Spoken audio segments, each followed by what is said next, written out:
coming to you live from outside the U.S. Capitol building, where President Trump will address a joint session of Congress in fewer than 24 hours. You may hear construction noise behind us during the show. That's because there is construction going on. There always is in Washington, the richest city in America. We want to thank you for that, for sending your tax dollars here. It's built a pretty nice place.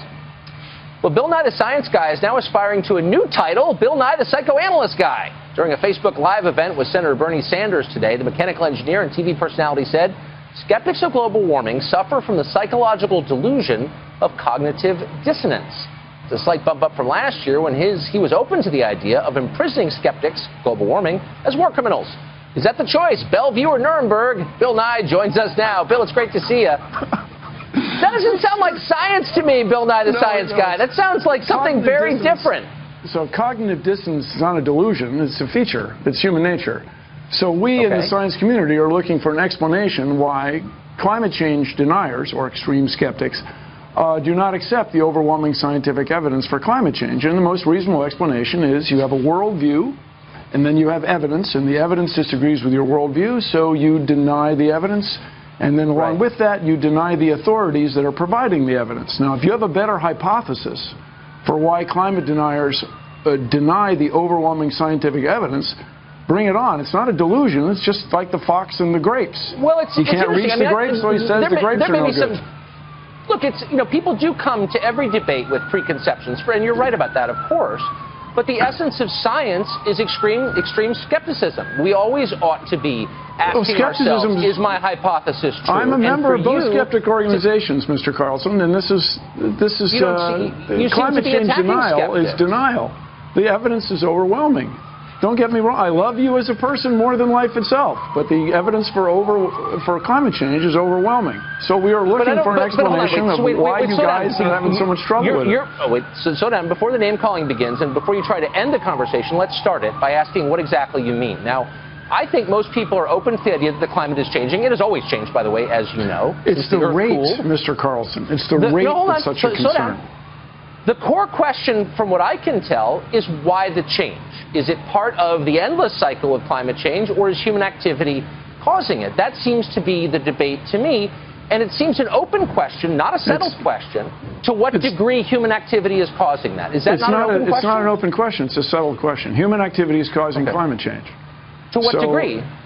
To a degree that it's a very serious problem in the next few decades. But wait, stop. Wait, no, you said it's a settled point, and I'm asking a very precise question. It's a settled point. Okay, then if you'll elucidate it for me, I'd be grateful.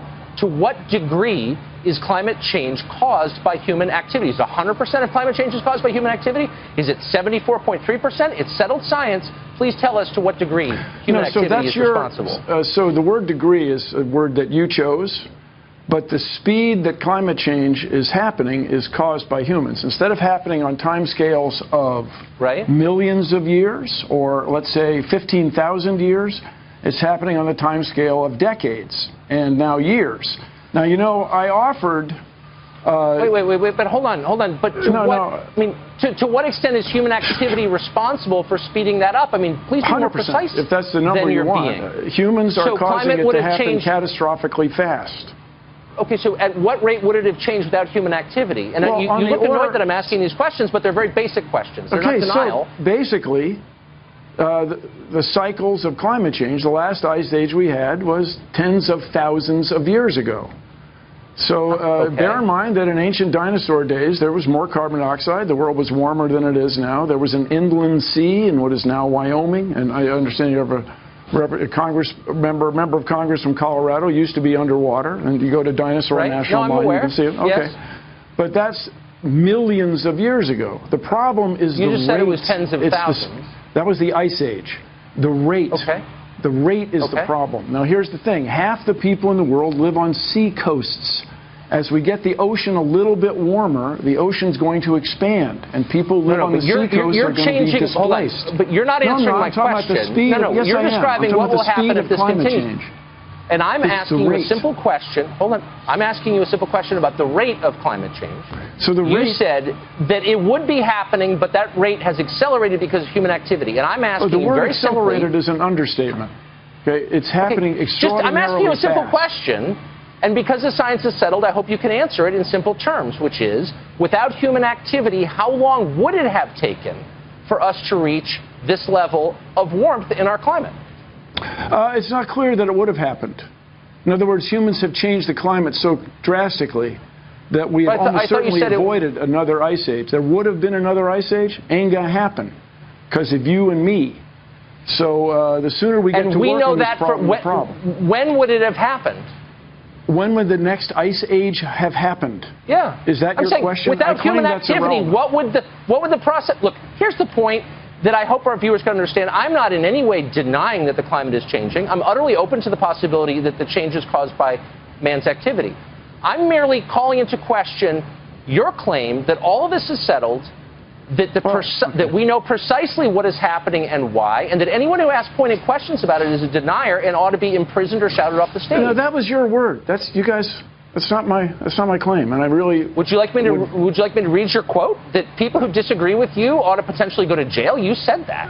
Okay. And I'm just saying, I'm not sure that's exactly what I said, into Mr. Carlson. We can talk about that shortly, but. Is it appropriate to jail the guys from Enron? Was it appropriate to jail the people in the cigarette industry who promised it wasn't addictive, et cetera? Okay. Look, my only point is, shouldn't we be encouraging people to ask honest questions, which I am doing, and you don't seem to have the answers to those questions. Okay, I got to disagree with you. I claim I do have the answers. Okay. Okay. So let me ask you this. Why aren't you concerned about it? Don't you have 4 children? Why aren't you concerned about climate change? That's why I'm having you on.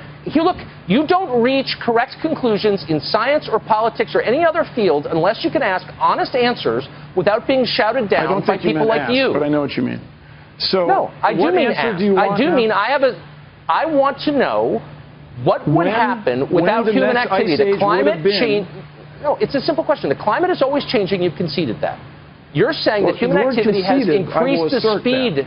Yeah. Increases the speed of that change. And my point is, what would the climate look like right now without human activity?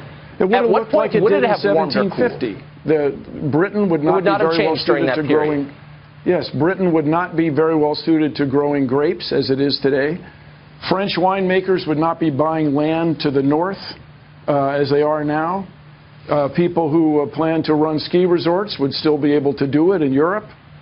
And so the climate change and the parasites. You're using the language of politics. Look, you're not a scientist, as you know. You're a popularizer, and that's fine. Economics. But so I'm just saying, look, to the extent that you prevent people, if you prevent people from having an honest conversation, you're doing a grave disservice to science. Don't you think that? So. You asked how long it would be before, what the climate would be like if humans weren't involved right now. Is that right? Yeah. Yes, that's exactly right. So at what point would it have changed? And I'm just saying, you don't actually know because it's unknowable. So why aren't you open to questions? This is how long it takes you to interrupt me, okay? It takes you quite a bit less than 6 seconds. So the climate would be like it was in 1750. And the economics would be that you could not grow wine-worthy grapes in Britain as you can today, because the climate is changing. The use of pesticides in the Midwest would not be increasing because the parasites are showing up sooner, or the pests are showing up sooner and hanging around longer. I think that's probably all true, but you would not be overwhelmed by pine bark beetles as it is. Right. Because of climate change. That's how the world would be different if it weren't for humans. You pretend that you know, but you don't know, and you bully people who ask you questions. I really have to disagree with you. I spent a lot of time with this topic. I'm open-minded. You are not, and we're out of time, unfortunately. Thank you for joining us. You guys are the mainstream media, and I can tell you why they're leaks. Because the president has created 2 factions in his administration. They don't like each other, so they leak. It's not from the outside, it's from the inside. Carry on, Mr. Carlson. I'm sure we will cross paths again. That's a very ominous thing to say. I don't know what it means, but come back anytime.